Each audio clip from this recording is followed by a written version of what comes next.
Felicia Angelista pamer USG kandungan, istri Caesar Hito beberkan usia kandungan anak kedua.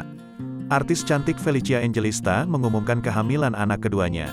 Kabar bahagia tersebut membuat rumah tangga Felicia Angelista dan Caesar Hito semakin kompak dan harmonis. Belum lama ini, Felicia Angelista dan Caesar Hito menonton konser Rosa. Ternyata saat menonton konser, pemain sinetron dunia terbalik ini sudah mengandung anak keduanya.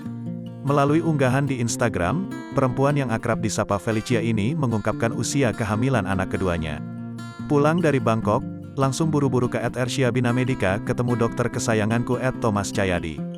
Rasanya deg-degan balik ke kursi pink ini lagi, tulis Felicia dilansir dari Instagram, Minggu, tanggal 29 Mei tahun 2022. Usia kehamilan istri Caesar Hito tersebut sudah memasuki 2 bulan.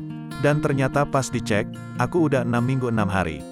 Dan pas aku umumin aku hamil anak kedua di ulang tahun @Hito Caesar kemarin di konser It's Rosa 910 aku udah 2 bulan hamil. Sambungnya Felicia juga mengungkapkan kesedihan karena datanya hilang.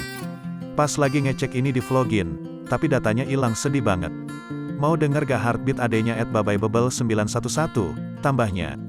Tak sedikit, rekan artis ikut memberikan komentar selamat di unggahan Felicia.